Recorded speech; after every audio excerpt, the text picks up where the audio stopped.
जीवन में कभी कभी कुछ ऐसा होता है जो हम कभी सोचे भी नहीं होते हैं, कुछ हमारे साथ लगता है कि गलत हुआ है, पर कहते हैं ना कि भगवान जो भी करते हैं अच्छा ही करते हैं। एक बार दो दंपति रहते थे, ध्यान से सुनिएगा। भगवान शंकर के बड़े भक्त थे, बड़े साधक, बड़े उपासक, भगवान से बड़ा प्रेम करते थे। एक दिन की बात है कि वो था तो किसान, वैसे बड़ा गरीब था, बहुत निर्धन था, लेकिन फिर भी भगवान शंकर से इतना प्रेम करता था कि कभी ना कभी तो भगवान सुनेंगे, कभी ना कभी भगवान तो कृपा करेंगे। तो एक दिन किसान ऐसे ही जा रहा था अपने छोटे से बालक को लेकर के, और जैसे ही चलते चलते अपने खेतों में पहुंचा, खेत में जाने के पश्चात उसके एक जो बेटा था, उस बेटे को एक सर्प ने डस लिया, एक सर्प ने काट लिया।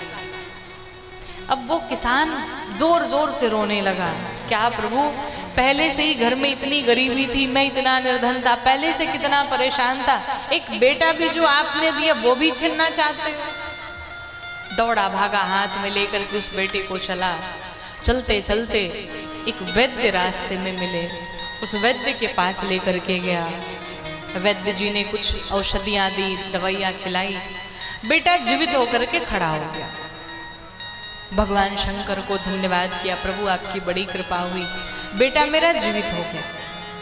फिर घर आया, फिर अपनी खेती संभालने लगा, अपना घर परिवार संभालने लगा, अपना कार्य करने लगा। अब एक दिन की बात है कि किसान अपने खेत में कुछ काम करने जा रहा था, तब तक सामने से एक बैल आया और बैल दौड़ाया इस किसान को मारने के लिए, लेकिन बीच में ही एक व्यक्ति मिला जिस व्यक्ति ने किसान को बचा लिया, बस उसके हाथ टूट गए। किसान सोचा कि भगवान भी कैसी कठिन से कठिन परीक्षा लेते हैं, बताओ इधर कितनी गरीबी और भगवान ने हाथ तोड़ करके बिठा दिया घर पे। चलो कुछ दिन तक वो चला, ठीक हुआ। अब जो किसान खेत में अपने फसल लगाया था, भगवान की ऐसी अद्भुत कृपा हुई कि इतनी दिव्य फसल निकली, इतनी अद्भुत फसल निकली कि पूरे गांव नगर में ऐसी किसी की फसल नहीं निकली थी। अब किसान तो जय जयकार करने लगा, भगवान शंकर का प्रसन्न हो गया, बाबा की बड़ी कृपा हुई, अब की बार खेती देखो बड़ी दिव्य हुई है, अब की बार तो मैं ढेर सारा इस अन्न को बेच करके ढेर सारे पैसे कमाऊंगा, बाबा बड़े दयालु, बाबा जरूर कुछ ना कुछ कृपा करेंगे। किसान तो प्रसन्न हो गया, खेती लहलहा रही है। अब धान बो करके जब काटने का समय आया, काट लिया, खेत में ही पहले लोग रख भी देते थे, उसने रख करके ढक दिया, कुछ पॉलीथीन से या जिस चीज से भी ढक दिया। पति पत्नी और वही छोटा सा बेटा तीनों खेत में बैठ करके बातें कर रहे थे, बड़े खुश थे कि कल इसे घर पर लेकर के जाएंगे और ग्राहक को बेचेंगे तो ढेर सारे पैसे आएंगे, हम लोग आनंद करेंगे। तब तक उसकी जो पत्नी थी, पत्नी ने कहा एक काम करो, चल के भोजन करो। पति ने कहा बात तो ठीक है, एक काम करो तुम दोनों यही रहो, मैं भोजन करके आता हूँ। किसान गया भोजन करने घर पे, तब तक उसका जो छोटा सा बेटा था वो भी रोने लगा कि मुझे जोर की भूख लगी, माँ मुझे भी ले चलो। तो माता ने क्या किया कि लेकर के छोटे से बालक को चल पड़ी घर पे कि चलो तीनों फिर साथ ही में आएंगे। तीनों चले घर चले गए। घर से जा करके भोजन करके जब वापस आए तो देखा तो काले काले बादल मंडराने लगे। अब आप विचार करिए, कल्पना करिए, किसान की खेती लहलहा रही हो, जिस खेती से, जिस फसल से उसे कितनी सारी उम्मीदें जुड़ी हो, कितने सारे उसके सपने जुड़े हैं, अन्न खेत में पड़ा हुआ है और उस समय काले काले बादल गिरने लगे, उस समय काली घटाएं छाने लगे, किसान के ऊपर क्या बीतती है। हे प्रभु, कहीं ऐसा ना हो बारिश हो जाए, मेरी सारी मेहनत समाप्त हो जाएगी, सब कुछ चला जाएगा मेरा। किसान भी बैठा बैठा यही सोच रहा था कि मैं तो बड़ा प्रसन्न था कि बाबा बड़ी कृपा करके अब की बार की फसल दिव्य उगाए हैं और अब की बार ढेर सारा धन मुझे मिलेगा, लेकिन लगता है कि कहीं बारिश ना हो जाए।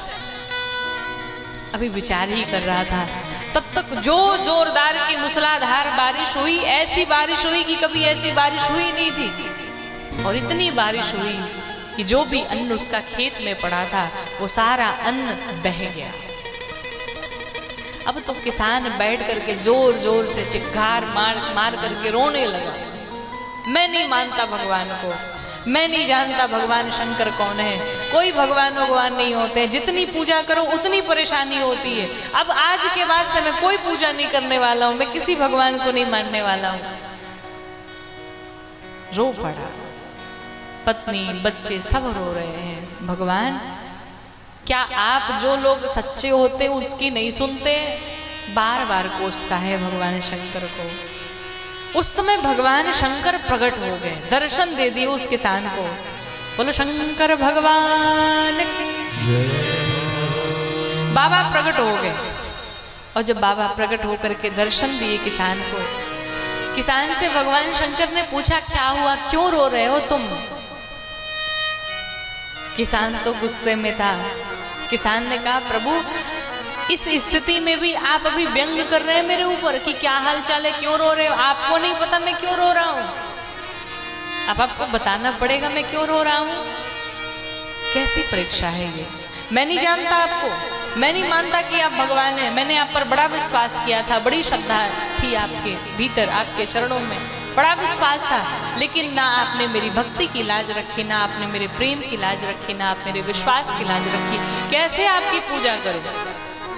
नहीं मानता मैं। भगवान शंकर ने कहा तुम्हारा गुस्सा तो जायज है, गुस्सा कर लो, लेकिन मैं जो कहने जा रहा हूं मेरी भी बात तो सुन लो एक बार। किसान ने पूछा क्या? कहिए। कहा जब पहली बार तुम्हारे पुत्र को एक सर्प ने डस लिया था, तुम्हें ज्ञात नहीं है जिस सर्प ने तुम्हारे बालक को काटा था वो कोई साधारण सा सर्प नहीं था, वो साक्षात काल था जिसने तुम्हारे बेटे को डस लिया। और जब तुम्हारे बेटे को काल ने डस लिया, कोई बचाने वाला नहीं था, तुम्हारा बेटा जीवित नहीं होता, लेकिन जो रास्ते में तुम्हें वैद्य मिले ना, वो वैद्य कोई और नहीं था बल्कि वो वैद्य बन करके मैं ही आया था तुम्हारे बेटे को बचाने के लिए। चलो दूसरा, तुम्हें लगता है कि तुम्हें जो बैल मारने के लिए आया था वो बैल भी तुम्हारी मृत्यु का कारण बनने वाला था, लेकिन बीच में जो दूसरे व्यक्ति ने तुम्हारे प्राणों की रक्षा की वो कोई और नहीं था, वो बल्कि मैं ही गया था तुम्हें बचाने के लिए। क्या तुम्हें लगता है अभी भी मैं गलत हूं? किसान ने कहा वो तो सब ठीक है, लेकिन ये अन्न हुआ था इसको बहा दिया, इसका क्या मतलब है? इसमें हमारा कौन सा भला कर दिया आपने? भगवान शंकर ने कहा तुम्हारी खेती लहलहा रही थी, तुम्हारी फसल लहलहा रही थी, तुम्हारे आस पड़ोस गांव नगर के जितने लोग थे सब तुमसे ईर्ष्या करने लगे थे कि इसकी खेती इतनी कैसे लहलहा रही है। सब तुमसे द्वेष कर रहे थे, जलन कर रहे थे, ईर्ष्या कर रहे थे। और जिस समय तुम पत्नी बेटे अपने तीनों तुम चले गए घर पे भोजन करने के लिए, उसी समय तुम्हारे गांव का ही एक व्यक्ति आया और उस पूरे अन्न में जहर मिला दिया। तुम विचार करो, वो अन्न घर पे लेकर के जाते, वो अन्न तुम खाते, तुम्हारा बेटा खाता, तुम्हारी पत्नी खाती, तीनों के तीनों समाप्त हो जाते। मेरे पास और कोई चारा नहीं था, इसलिए मैंने बारिश करा दी कि ताकि सारा वो अन्न बह जाए, ताकि किसी के भी अंक में न जाए, किसी की भी मृत्यु हो सके। अगर इसके बाद भी तुम्हें लगता है कि मैं अपराधी हूँ तो मुझे जो सजा देनी है तुम दे दो। किसान भगवान के चरणों में पड़ गया। किसान ने भगवान से क्षमा मांग ली, कहा प्रभु हमसे बड़ा अपराध हो गया, हमने आपके विषय में बड़ा बुरा सोचा, लेकिन अब पता चला कि जो भगवान करते हैं वो सही ही करते हैं, इसलिए भगवान की ही रजा में हमारी भी रजा होनी चाहिए। बोलो भक्तवत्सल भगवान की। बाबा एकदम भोले भंडारी हैं, बड़े भोले हैं। शीघ्र अगर प्रसन्न होने वाले कोई देवता है तो वो है भगवान भोलेनाथ। भगवान शंकर के मंदिर में एक पुजारी जी पूजा किया करते थे, रोज भगवान का मधु से अभिषेक, घृत से अभिषेक, दधी से अभिषेक, खूब अभिषेक किया करते थे, पूजा किया करते थे। तो शिवलिंग के ऊपर जो चांदी का कलश लगा था जिसमें पानी की बूंदें निकलती थी, एक चोर की दृष्टि पड़ गई। अब चोर ने सोचा इसे मैं चोरी करके ले जाऊंगा। तो चोर तो मन में बसा चुका था कि मुझे चोरी करना है। अब एक दिन पुजारी जी थोड़े ही समय के लिए कहीं बाहर गए, उसी समय चोर आया, मंदिर में घुस गया और उसने सोचा जब तक पंडित जी बाहर हैं तब तक मैं चोरी कर लूं कलश। लेकिन वो कलश इतना ऊंचा बंधा पड़ा था कि उसके हाथ पहुंच ही नहीं रहे थे। अब वो करे तो करे क्या।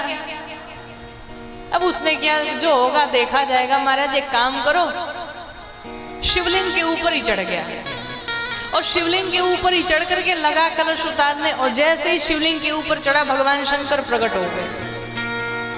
उधर से पंडित जी भी चले आए। पंडित जी ने कहा हर हर महादेव, हर हर महादेव, जय हो बाबा, भूत भावन भोलेनाथ की जय हो, जय जयकार करने लगा। बाबा ने आज मुझे दर्शन दे दिया, बाबा की बड़ी कृपा हुई। बाबा ने क्या कहा, हमने आपको दर्शन नहीं दिया। कहा फिर, कहा इस चोर को दर्शन दिया है। अब तो पंडित जी को बड़ा बुरा लगा। अरे दर्शन भी दिया तो चोर को क्या, चोर से भी बुरा मैं हो गया। हमने आपकी कितनी सेवा की है, पूरा जीवन लगा दिया और दर्शन भी दिया तो किसी संत को नहीं, चोर को दर्शन दिया। इस चोर ने ऐसा क्या चढ़ा दिया जो आप इतने प्रसन्न हो गए। बाबा शंकर ने कहा ये बताओ आज तक आपने क्या चढ़ाया होगा। दूध चढ़ाया होगा, दही चढ़ाया होगा, घी चढ़ाया होगा, मधु चढ़ाया होगा, बिल्वपत्र चढ़ाया होगा, मिठाइयाँ चढ़ाई होगी, इससे ज्यादा क्या चढ़ाया होगा। तो पंडित जी ने पूछा कि हाँ मैंने तो यही चढ़ाया, पर चोर ने क्या चढ़ा दिया ऐसा। भगवान ने कहा इसने तो अपना पूरा शरीर ही चढ़ा दिया, बचा ही क्या चढ़ाने को। तो बाबा इतने भोले हैं कि इनका नाम ही भोले भंडारी। बाबा कब किस बात पे रीझ जाए, न जाने कौन से गुण पर दयानिधि रीझ जाते हैं। भगवान कब प्रसन्न हो जाए कोई ठिकाना नहीं।